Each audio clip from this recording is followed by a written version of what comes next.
Hello everybody and welcome to Real Talk. I'm Jason. And I'm Kelly. And we are doing a special edition of Real Talk, which is a little bit like Mr. and Mrs. For you to get to know us better. And also for us to get to know each other a little bit better. Yeah, absolutely. Even though we've been together for nearly 7 years now, we've decided to ask each other 5 questions that we have no idea what these questions are from each other. So this is quite scary in the sense that I have no idea what 5 questions you've picked for me. No idea. And you have no idea what 5 questions I picked Absolutely for you. no idea. So this could go terribly wrong, everybody. Yeah. This could be funny or really beneficial. And in the lead up to Valentine's, we just thought this would be a perfect Real Talk. Yeah. So we are ready. We're ready to go. And who's going to go first? Do you want me to start? You with the question? Yeah. Okay, let's do this. Okay, let's do it. Let me take a gulp of my tea. Bearing in mind, everybody, gang, I'm only day 14 post-op, so if I answer anything really random, I'm going to blame it on the pain meds. Okay, you had your slurp? Wait. Go. Ready. So, Kelly, who was your biggest influence growing up to succeed? Oh, gosh. Gosh. Well, my teacher at school was a lady called Miss Oxley, and there's my best friend Jenny Pierce will completely understand what I'm talking about right now. And Miss Oxley was our inspiration for both me and Jenny, I feel. But for me, definitely, I obviously can't speak on behalf of Jenny, but I know we have spoke about this in the past. Because Miss Oxley was our sports studies teacher, and she taught us for our ETM course. And I absolutely adored her and wanted to be her. So she was my key inspiration to become a fitness instructor. Nice, I didn't know that. Yeah, that kind of from a very close-knit way of feeling like, you know, obviously there were people that I aspired to, you know, that you see on the telly or in magazines or whatever, but from a perspective of a person that we actually really knew. Yeah. So you were fortunate enough to have somebody who's inspirational At actually school. in your life. At school, yeah. Nice. Yeah. I like So it. she taught me for GCSE PE, and then she taught me for my sports studies, A level, and she also then taught me for my, it was an RSA back in the day, my ETM qualification. I like it. Then on a Monday night, we used to stay and do step aerobics, and she taught those classes. And yeah, I wanted to be her constantly. That's awesome. I like that. I did not know that. Right, my questions are on my phone, gang. We're having to write them down. Okay. So, question. Ready for this? If I was to lose my memory, what would be the first thing you'd tell me about us? Wow, that's a great question. If you was to lose your memory, Yeah. and I was to tell you one thing, Not the one thing, but the first thing you would say about us. If I knew nothing, if completely lost my memory, didn't have any recollection of anything to do with me, you, anything about anything. Okay, as a prompt to try and kickstart your cognitive function to remember, I would pick something that was almost like polarizingly big for you to be able to actually try and recollect something. And I would go for, if it was a moment, I would go for me and you on stage at IFS. Okay. If it was a memory that was going to try and pull something out of you of something we've done together and done for the first time, it would definitely be me and you, a picture of me and you in Africa on safari, for sure. Now, if it's something I could tell you, I would just tell you that we have a lot of love together and there's a lot of unity, and hopefully you would remember who I am. But I would definitely go with something in the fitness industry where we both was on stage at IFS, but a memory of us in Africa. Doing it together, Yeah. And Africa. And I feel if that's going to kickstart any sort of like brain function, that's definitely going to get you there. Yeah. Good. For sure. Nice. That was a deep one. That was a deep one. Did well, didn't I? Yeah, let's hope that never happens. But... Okay. Kelly, describe what an individual could do fundamentally, one thing to instantly make a positive change in their health or life. Wow. So this is just one thing. Just one thing. One change. One change. Drink more water. Drink more water. Absolutely. Yeah. Without fail, drink more water. I know for me personally that I learnt that long time ago, but I was the girl that lived off fizzy drinks when I was younger. Always got some sort of diet can with me, whether or not that was at work or, when I first was an instructor or in the car, anything like that. Lived off fizzy pop, diet fizzy pop, the worst that you could possibly drink. And when I switched to drinking water, that made a big, huge difference. And I think for our clients, the big thing that we ask them to change when they first come on board with us is nothing else but drink more water. And it's the biggest impact because, our bodies are made up of 90% water. Yeah. Brain, skin, all our organs. It makes the biggest difference being hydrated. I absolutely agree with you. So if someone was to only make one change, it would be to drink more water. And it doesn't have to be boring water. It could be water with your BCAAs in it. It could be water with electrolytes in it. It could be water with, cut up fruit in it. Yeah. Or sparkling water. It doesn't have to be boring, but it does make a huge difference. I like it. Oh. Great one. Yay. Okay, Jason Rose.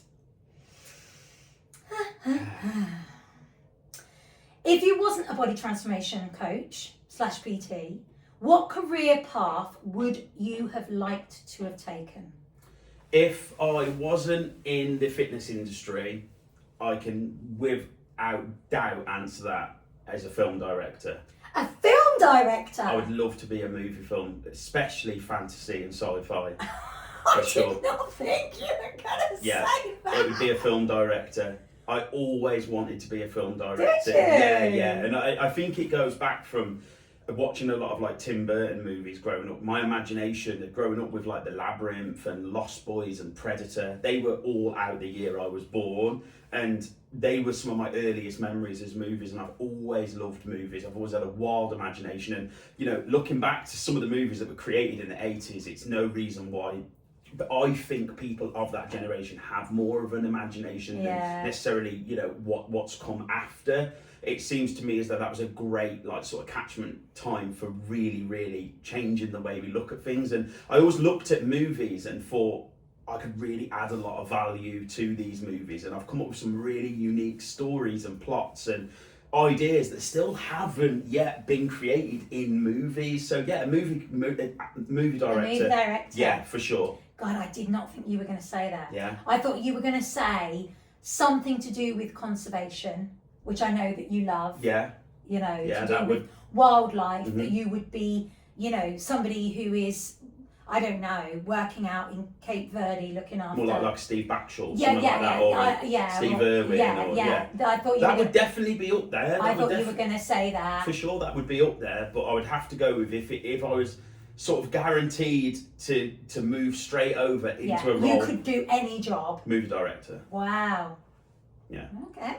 Yeah. Cool. There's obviously the heroic side of things, and there's fighter pilots and there's firefighters and stuff like that. But I'd go movie director. Yeah, for sure. That would definitely be up there. Okay. Right. If you could pick only one exercise to prescribe or do for the rest of your life that you think has the most benefit, what would it be?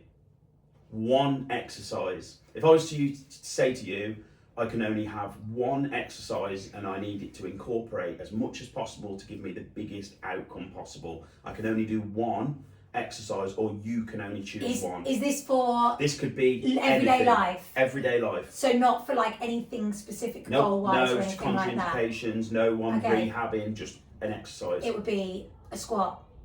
Yeah. Sit down, stand up. Yeah. That's what. Or if I could load it, absolutely load it. Nice. A loaded squat. That would be the exercise for longevity. Yeah. Because obviously, you know, I've seen so many people, and I, you know, remember when my granddad was alive, you know, that was the one thing that he focused on to keep him as healthy as he possibly could. He lived up until, you know, he was 90 and nearly 91. So just to be able to get up out of his chair and sit back down again without aid was, you know, that's true So independence. compound, multi-jointed movement. Multi-joint. Loading different with different implements, in different ways. But If you could load it with weights, whether or not that was with a barbell or a dumbbells or kettlebell or whatever, but a squat. I like it. Again, I didn't think you'd go for that. What did you think I was going to say?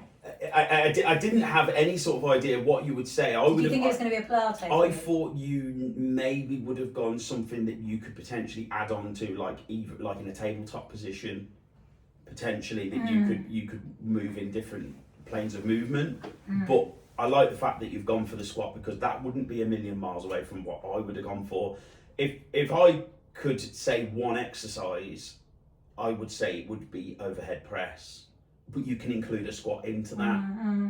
All in that press. Squat press. Like it. Okay. Well done. Okay. Next one for you is, what is your biggest achievement so far, and how are you planning to top it? That's a good one. So many of you may or may not know, in my 20s, I had a really good run in the fitness industry, competing in natural bodybuilding and powerlifting, and claiming quite a few, well-recognised titles within those two areas. And then moving on and going through my fitness career, I moved into Ninja Warrior and did assault course racing, which I was, very blessed to do very well in as well. And I feel like these three disciplines really suited me well. It was able to work on my muscularity, my static strength, and also my ability to be able to move around implements and work on my versatility as an athlete. But I have to say, my biggest achievement today has definitely got to have been coming back from having spinal injury, having a spinal injury in my early 30s, and getting a disc bulge, herniating my disc in my spine, and then coming back from it and being able to then push on,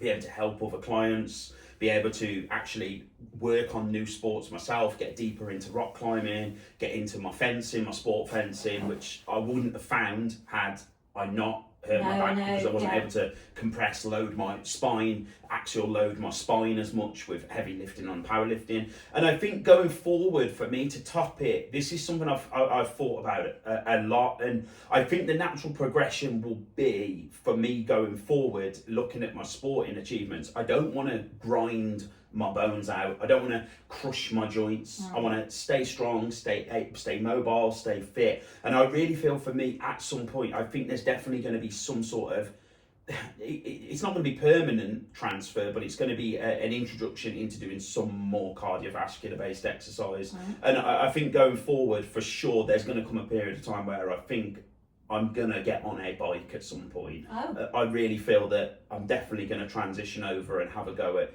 doing some sort of, whether it be TT bike riding, doing time trialing, whether it be having a little go in the velodrome. I just feel that my knees are fine, my ankles are fine, my hips are great. Why not just transition? I can put a lot of power out.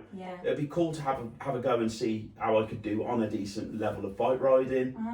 I'm never going to stop weight training. I'm going to stop working on my flexibility and my mobility. I'm always going to have that as my base, but I would really like to see a crossover. And I think the thing is, when you've kind of stood at the top of the podium in multiple different disciplines, it's hard to think of how you're going to get there in a new sport, because everybody else has had so much more time to get good at that. I was able to do that because I got good at it early on, so I was the threat in that sport because I was young, I was fit, I didn't have injuries, and everyone was looking this direction. Whereas for me now to step into a new sport, everybody's already got so much more of an advantage over me in that discipline. So yeah, I could see myself definitely, without a shadow of a doubt, competing in something again. Yeah.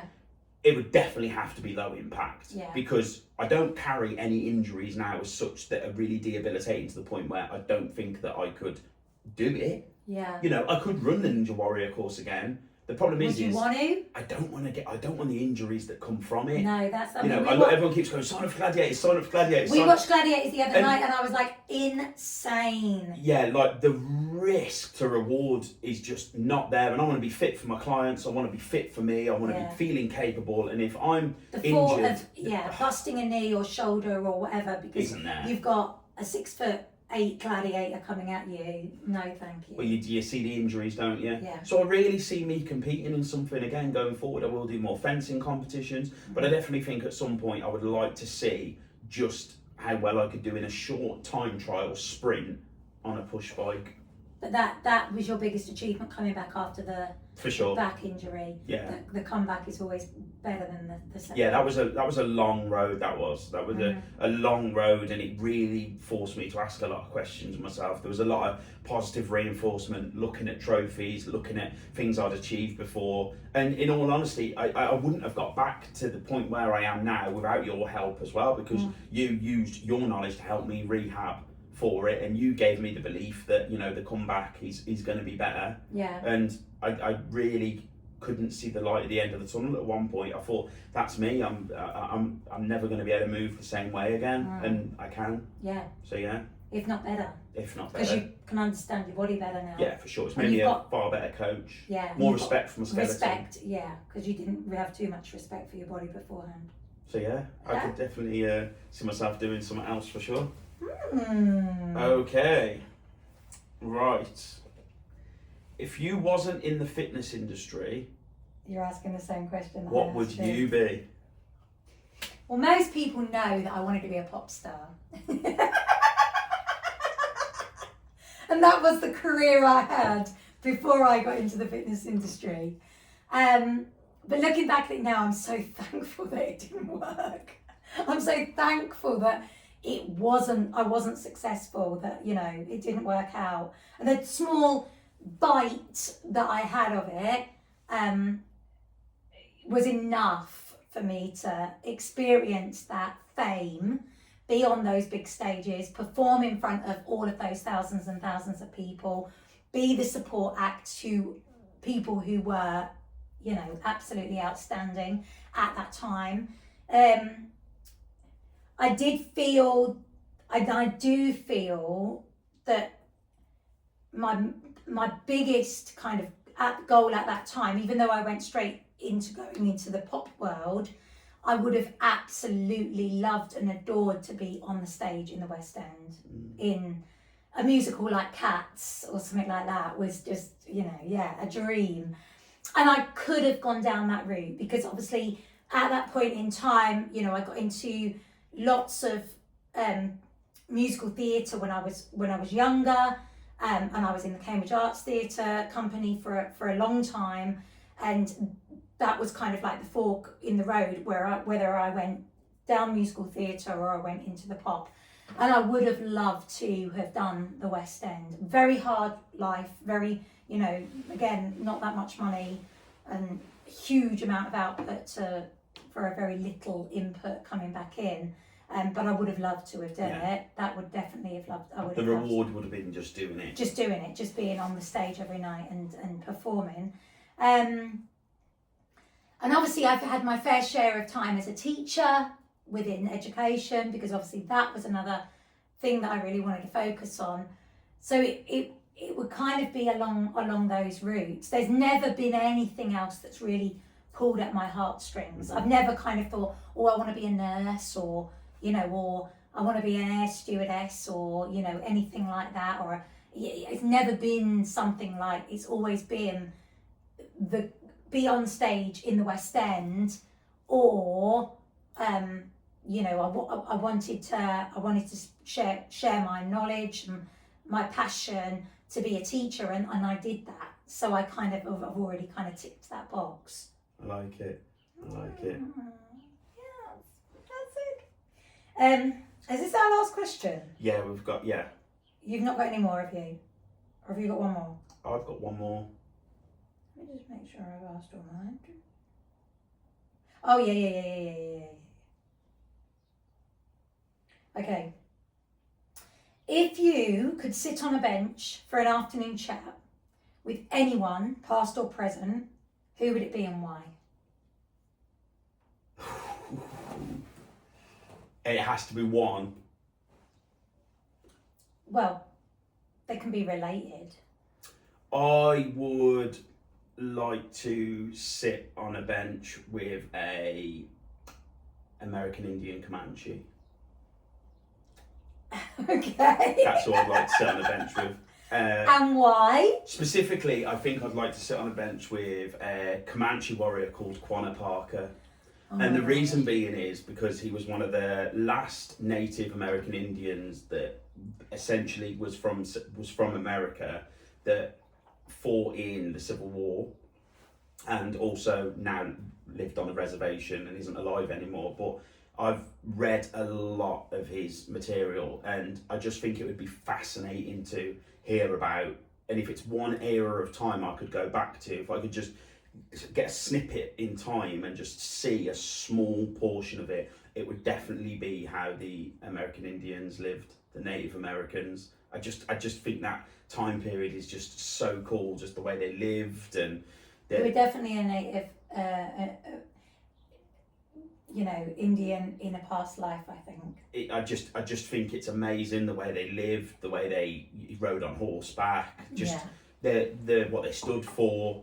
And I think going with someone present, so I think it would only doesn't have to be so present. going for someone, I would definitely sit down with David Attenborough. I think David Attenborough would definitely be who I'd like to just sit down with, because I just feel like he'd be really warm, he'd be like your granddad, he'd be a really cool guy. And me and Kelly said this the other day. We said, name one person on this planet that nobody has even remotely bit of a bad word to say about, never been in a scandal, never come under scrutiny, never had one person ever say anything negative. And I tell you what, it's hard. David Attenborough never has. No. There is not a person on this planet that is not said, oh, I don't like David Attenborough. Yeah.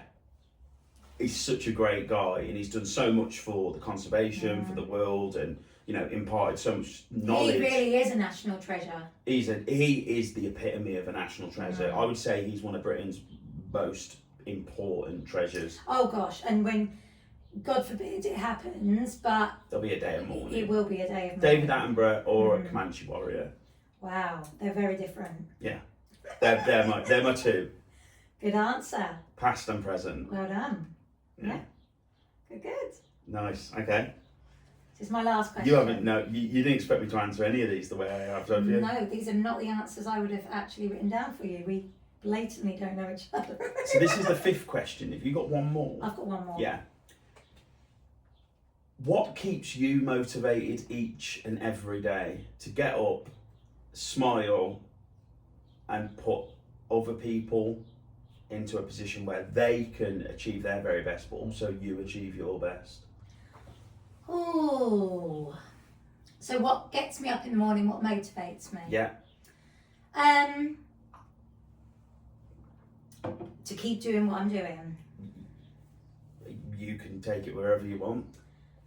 I think because it's just so I'm going to take this in two different ways.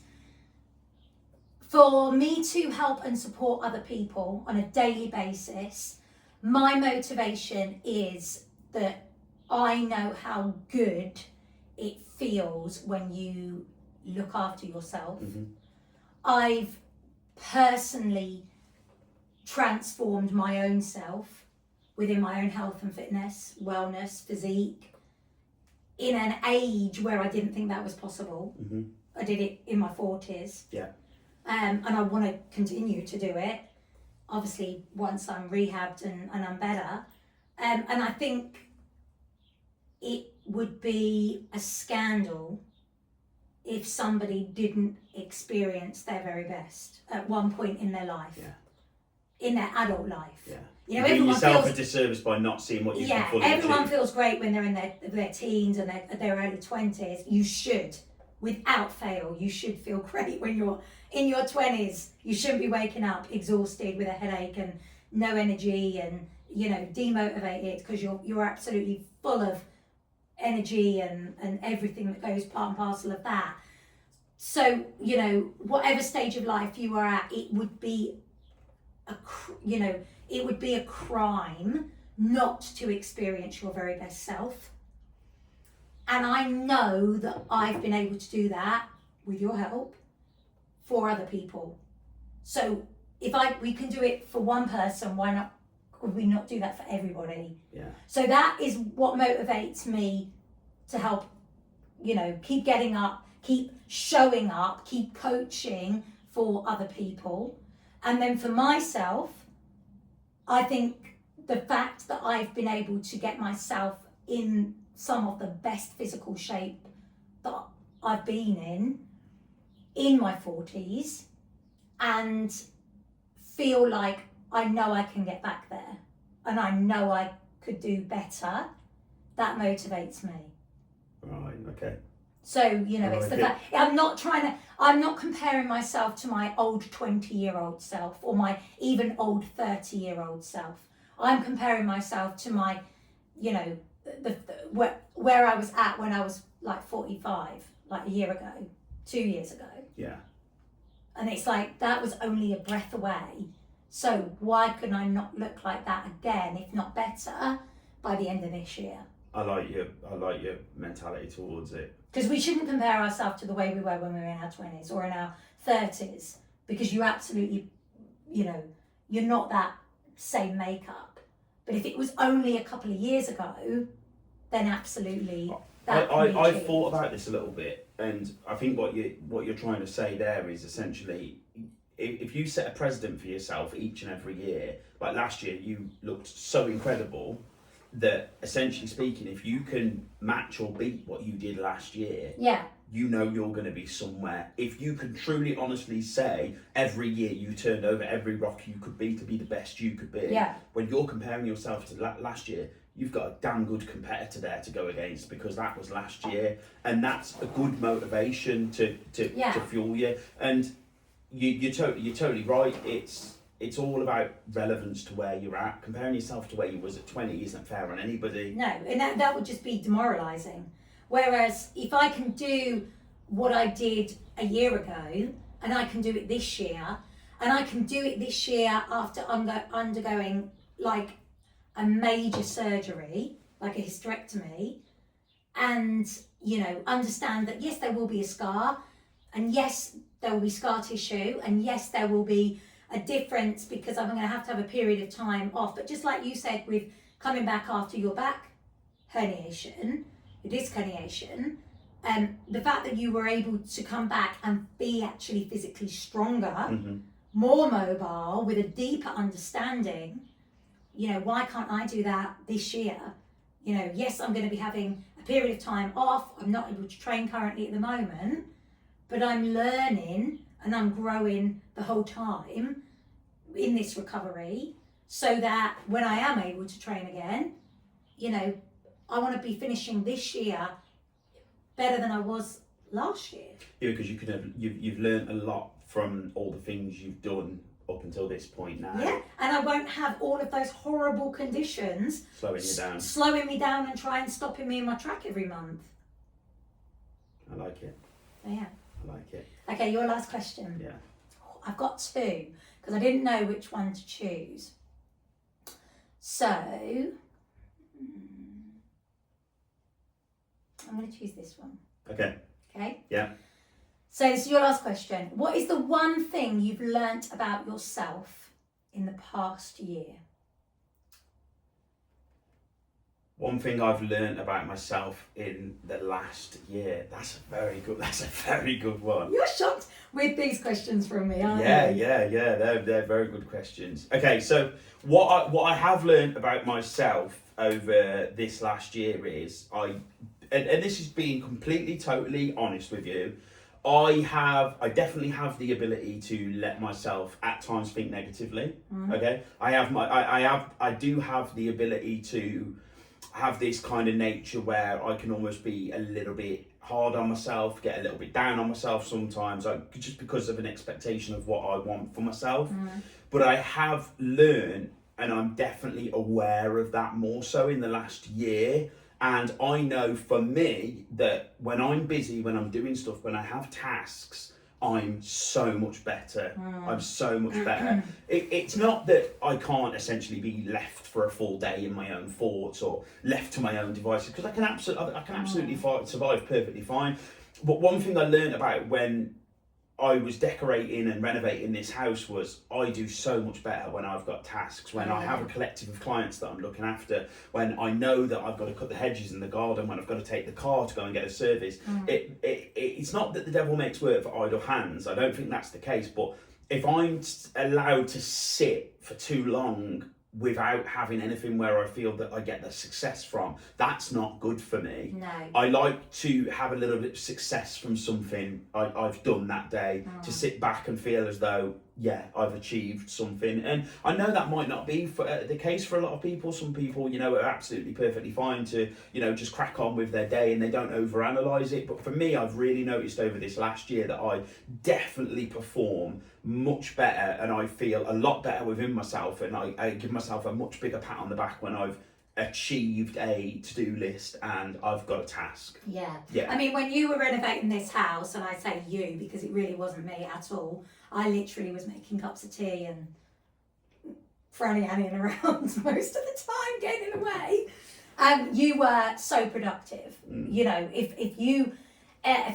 I want you to do more, the best time to ask you is when you have got a lot that you are doing. Yeah, when I'm already... You're already busy. I'm already cooking. Yeah, you're already... If I just add a little task to that, no problem whatsoever. You'll just be like, yeah, take that on board and crack on and do. So yeah, the fact that, we were running a BT at the time, plus it took us nearly a year to buy this house because it was a long procedure that everything was going through. And then once we got it to renovate practically the whole thing, apart from the kitchen dining room, and have everything in place and orchestrate it all at the same time. With all the tradesmen, with the guys that were doing the floor, with the guys that for the cabin, the plasterers, plus you doing all of your work at the same time. Like I said, running the BT at the same time and us trying to kind of like but navigate it. Yeah, I mean that I think that's the thing. I mean, you just kept going, ticking. Yeah. And that kind of worked, I think, for you, which was great. It's almost like you like to have... I say this a lot. This is sort of like my analogy for like how I feel now. I say I used to be like a high performance sports car, quick off the mark but burn out quick. And now I feel like an old V8, a little bit slower off the mark, but can just keep chugging along. And I say this to all the young lads in the gym, and like when they're all like hanging or dropping off, I say I'm like an old V8. It's that old V8 again, still just going. And it's right. I definitely do a lot better when I've got tasks and I'm focused. If I'm left to idle for too long, it's not good for me. And I suppose that comes with being introspective, right? Being introspective, looking at our personality, looking at what helps us tick along better, looking at things that essentially are slowing us down. It's no different to what you're putting in your body with your food. I've looked at sort of like my environmental diet. I've looked at my own like diet in terms of what I'm taking in, which is giving me positive, negative thoughts, but also what you're taking in terms of your food consumption as well. It all has, and this is why I say to so many of our clients, your external environment is massive. Yeah. If you're not in an external environment, if you're not in an environment that's conducive with you feeling as though you're productive, it's going to rub off on you. If you're in an environment that's volatile or that's toxic for you, or negative, you're not going to be in a mindset where you're going to want to be productive. And I really feel me and you definitely tick a lot differently. But what's really quite strange about it is the end result is still we drive home a level of expectation for ourselves, and also what we stand to deliver to other people. Yeah. But yet how we get there is completely different. The station's at the end and we both end up there, but I go meandering off this way, you go off meandering this way, and then it works. Yeah. Which is But I feel like with me, like I always say, you know, if you want something done, ask a busy person. When I'm busy, if you ask me to do something, like again, similar to you, I will absolutely probably get that done a lot quicker than I would do if I wasn't, you know, so busy. I like being busy. I always have loved you're a little busy bee. Structure, timetable. You know, that's been embedded in me since I was, you know, at school. So I like that. I like, you know, You'll space everything out nice and steady throughout the whole day. Absolutely. Whereas I'll cram absolutely everything into 2 hours. You want to do it and you want to get it done within like that. And also as well, I think with you like to do one task. If you can't, you know, if I was to ask you to do multiple things at the same time, it'd all like go off. Whereas, you know, if you get that one thing done, I can do it. I can nail you will it. get it done, and then you'll want to do the next thing. Yeah. And then you'll do the next thing. But it's overwhelming, and then you'll do isn't that it? next thing. Feeling like you've got so many things to do. You deal a lot better with that. Yeah. For sure. But that's what it's all about, isn't it? You know, and filling in the gaps for each other. And you're not supposed to be like each other. You know, that's the thing. It's that opposites attract in that way, and the way that people work differently. Yeah. So did you like them questions? yeah, they were good. Did you like your questions? Yeah, they were a lot different to what I expected. You didn't think that was going to come from me, did you? No, was there a few in there you didn't expect? I didn't know what to expect because you are a little clever clogs, and you do love questions. You love quizzes. You love. I weren't going to stitch you up. Yeah. Well, I wasn't going to stitch you up. Like I said, it's a great way of kind of for people to get to know you better. For me, you know, to get to know me better. You know, and I've learned some stuff there. That was good. It was interesting. Yeah, likewise. I think the thing is, what's tricky about it is you get so ingrained in your own life and your trajectory of where you're going and we're going that essentially it's hard to think about other stuff outside of that. But when you let yourself go into that world, you actually start thinking, okay, there is a lot of other things that are in there that have to be considerations as well. And I think the thing is, I'm living the life I want to live, aren't I? And I'm enjoying the life that I've got with you. And, you know, it's great. I enjoy it each and every single day. And we're both in the position where, you know, we've both said that's what we want out of life. We want to wake up every day and enjoy what we're doing. And it's not kind of, I think as well, like a lot of people might think, oh, you know, for us, we're always doing something, we're always busy. We're not actually. I mean, at the moment, I'm really not doing a lot because I can't do a lot. I can't even drive at the moment. There is going to be periods of time and days where it does feel a bit boring and it does feel a bit samey, but that's everybody. And a bit stagnant. But it doesn't. It's to the knowledge to know that is not how it's going to be forever, and that this is just a set period of time that comes through and you work through, and then you move on to what you want to then achieve going forward. As long as you've got that in your mind's eye, okay, this is what I want to. These are the things I'm really proud of, but these are the things that I want to do going forward. Yeah. You've got that, and you've got that knowledge that will happen. Yeah. Having a Sunday afternoon where you haven't got nothing to do isn't a negative. No, and it's quite nice to actually have that time, because you know full well that there will be days where, you know, I'll be working all day on a Sunday delivering a course, and you'll be busy, you know, with clients, or, you know, there'll be other things that we're organising and doing, or we could potentially be travelling, or we might be, you know, doing an event or whatever it might be, and then having to drive 3 hours to come home, and it's kind of like you just reflect on that fact that actually these days where we've got these times where we can be a little bit more quiet and a little bit more chilled, it's quite nice, it's quite reflective. Yeah, because it always revs back up. Of course it does, and of course it will do. I mean, you know, this is just a period of time where we're having to kind of almost take a, you know, like, what do they call it? Sabbatical. Like, not that, but it's just like a a purposed pause, you know, at the moment. But you're feeling a lot better, aren't you? Yeah, this week, I have to be honest, this last week it's been a bit of a roller coaster. There's been a couple of days where I really wasn't very well. Not from the perspective of, you know, I feel like, oh God, you know, I've maybe done too much or anything like that, but I didn't feel particularly, I felt like I was exhausted. I felt like the post-surgery fatigue really hit me, and I needed to have a couple of days where I was really resting in bed, didn't feel hungry, lost my appetite quite badly, felt like all of that kind of post-op gas came back, felt really nauseous, and was quite worried that I was got some sort of infection, but actually hadn't. So, and now come out of it the other end and feel really good. Yeah, you said you're feeling like an 8 out of 10 now. Yeah. In comparison to Wednesday when I felt like I was probably about 3 out. You're just itching to get back training, aren't you? I am, but I know I'm going to be sensible. I could just sit and do some seated bicep curls, that'd be alright. I'm sure Mr. Shafi won't mind too much if you... I'm going to see him tomorrow, so I'll see what he says. Yeah. No, I'm just enjoying letting my body heal. And it's amazing to know that your body does heal. Incredible. You know, there we go. Right. So guys, we really hope you enjoyed that. A little way to get to know us a little bit better. Slightly different real talk from us, but yeah. I enjoyed it. Yeah, I enjoyed it too. Have a great rest of your day. Thanks, everybody. Thanks, guys.